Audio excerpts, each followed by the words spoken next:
For 5 years, while I was a bivocational Baptist pastor, I simultaneously taught at a Catholic school.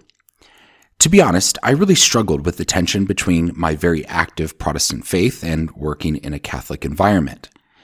In my position as an education technology director at that Catholic school, I served on the academic council, and once a month myself, along with the administration and all the department chairs, would meet, and we'd begin that meeting with prayer. Most of the time when someone prayed, they read a prayer written by some saint, and sometimes after the prayer was over, someone would comment and say, "That was such a lovely prayer. Who was that by?" I have to admit that as an evangelical, this drove me nuts. I did not understand the appeal of praying someone else's prayer. And being that it was such a foreign concept to me, the fact that people would then comment on it and say things like, "Oh, that was so lovely," made it all seem like we turned prayer into a Hallmark card. On one occasion, the principal asked if I would be the one to pray. And being rather arrogant and somewhat anti-Catholic, I wanted to go into that meeting and show them what prayer was all about. And so as the meeting began and the principal invited me to open in prayer, I decided to pray extemporaneously because why wouldn't someone with a relationship with God do it that way? Extemporaneous it was. In fact, it was so extemporaneous that I stumbled over and stammered through my words. I was prepared to show them the eloquence of praying from the heart, but it was like there was a short circuit between my heart and my mouth.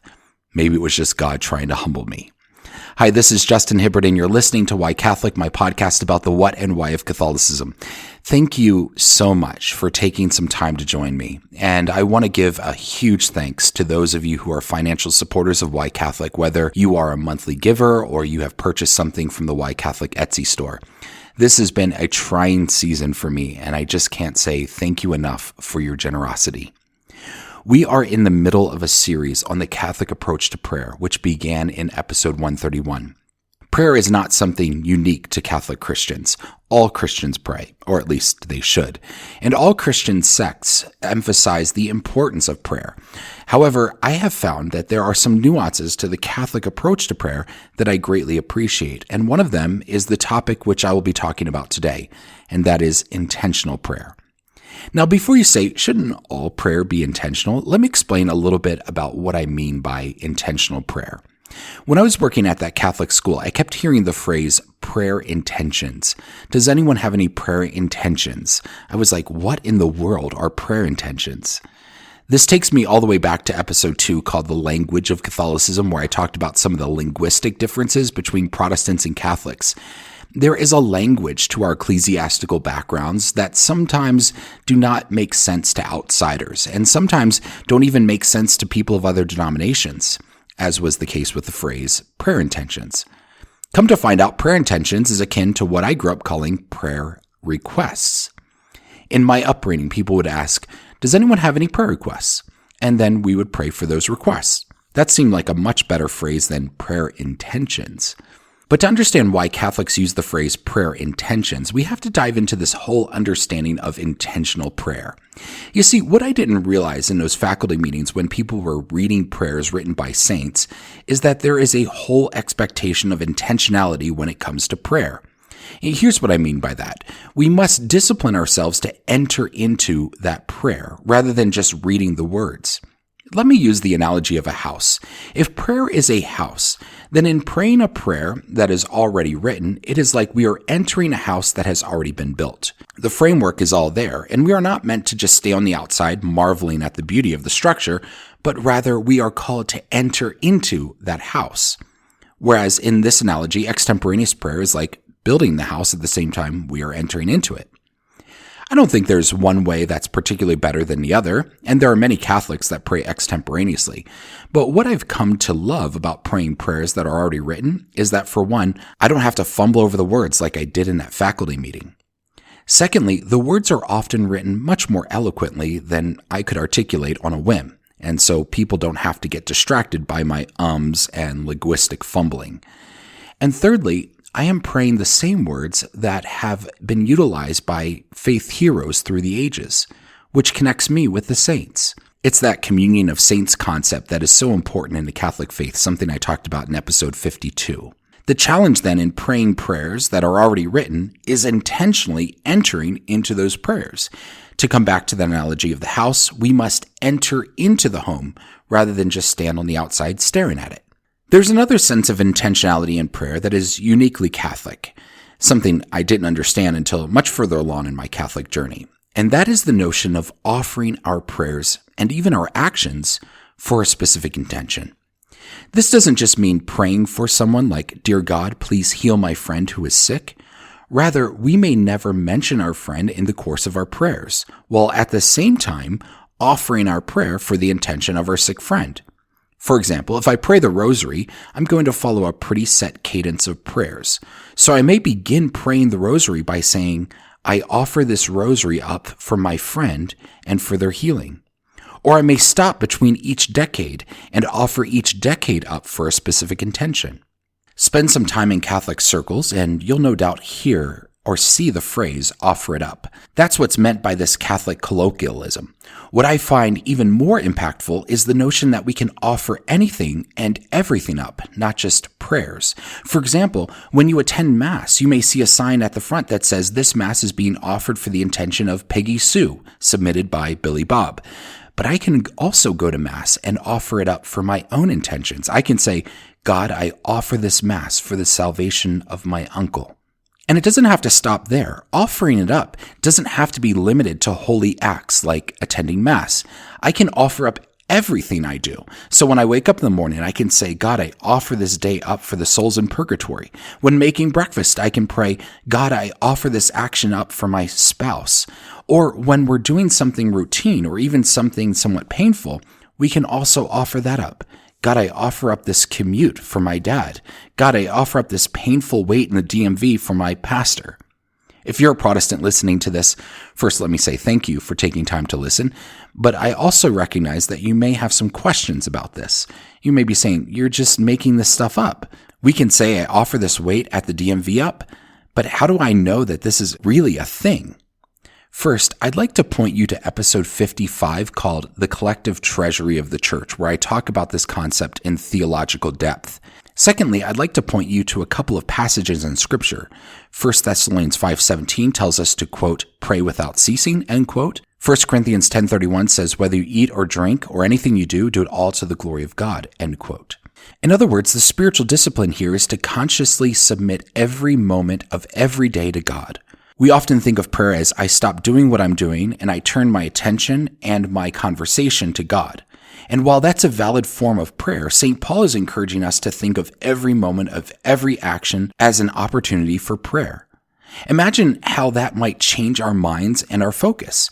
Yesterday, as I was reflecting on this concept, I was driving to Costco and I was really tired and I didn't want to make the 40-minute drive.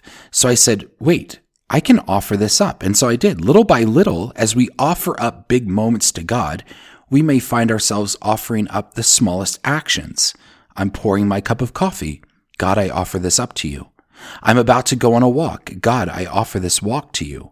And at some point, we may find that we don't put one foot in front of the other without offering it up first. And at the same time, we will rid our lives of activities that do not nourish our souls. If we don't feel like we can offer something up because it's embarrassing, God, I offer up this unwholesome show I'm about to watch. Yeah, that doesn't feel very good to say, and it's probably an indication that we shouldn't even watch it to begin with. That may seem overwhelming, and the truth is that being intentional in prayer, let alone in every aspect of life, is easier said than done. I'll be transparent in saying that many times when I am thinking about praying or a formed prayer, such as the Rosary or the Liturgy of the Hours or the prayers of St. Bridget, it takes a lot of motivation. I think sometimes I do it rather begrudgingly, as though I'm about to give up 20 minutes of my day to do a chore. And I recognize that's not a good mindset to have. And just to be transparent and share my own struggles, there are many times I'm praying and I think, are we close to being done yet? And that demonstrates the lack of spiritual maturity on my part.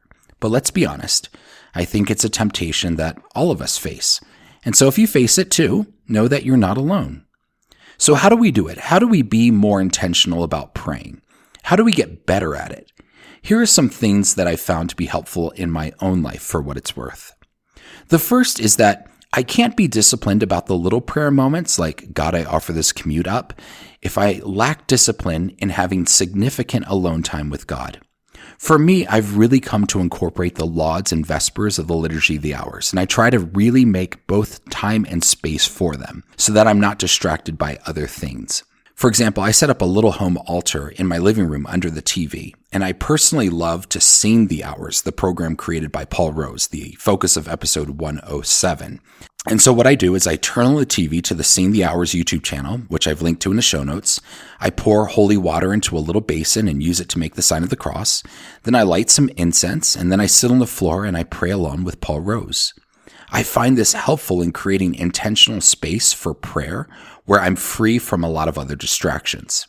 Sometimes I sit in the hot tub and I pray the hours. I like that as well because it's relaxing and it's also a place where I'm not distracted by other things that are going on.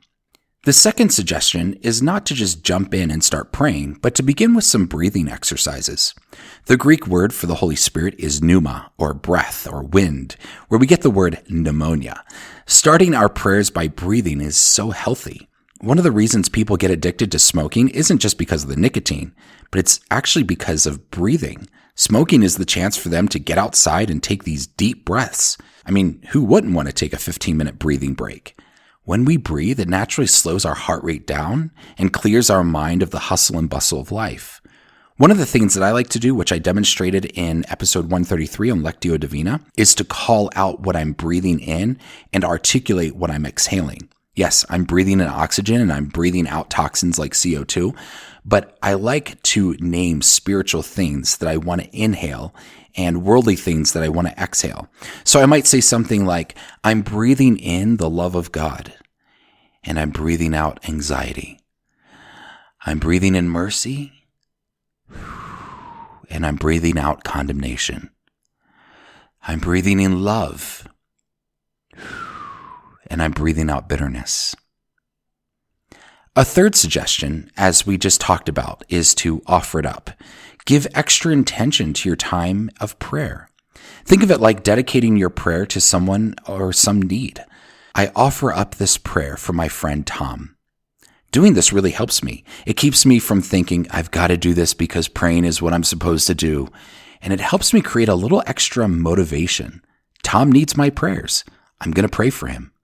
It's kind of like how homeowners are terrible when it comes to fixing up the little things in their own home, but the second they enter into someone else's home, they see every little project here or there and they jump to volunteer. It's funny how we do that. Call it human nature, if you will. And so I think just knowing that we're praying for someone gives us that impetus to prioritize prayer. My next suggestion is what I talked about in episode 132, and that is to use your imagination. Start by imagining God is in the room with you. Remember, imagination isn't playing make-believe, but rather it's utilizing our faith to help us see what our eyes cannot.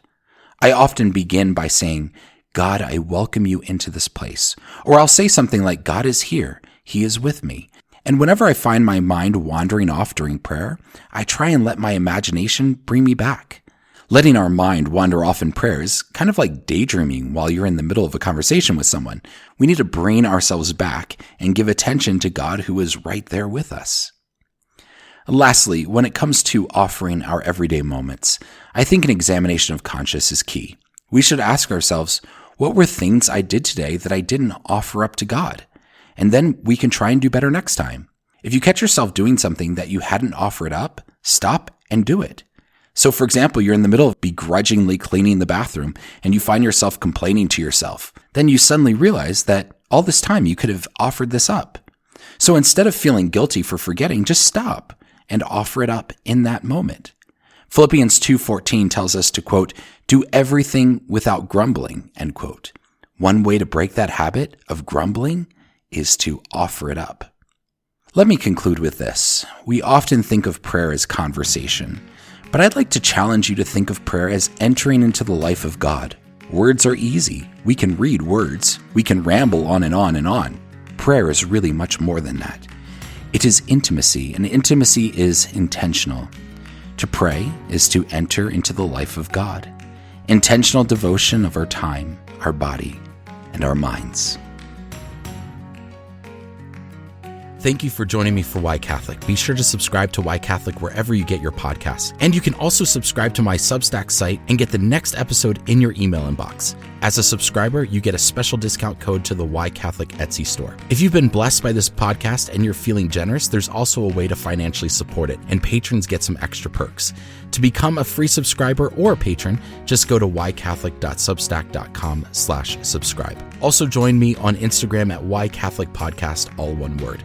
Thanks again for listening. My name is Justin Hibbard, and this is Why Catholic. God bless you.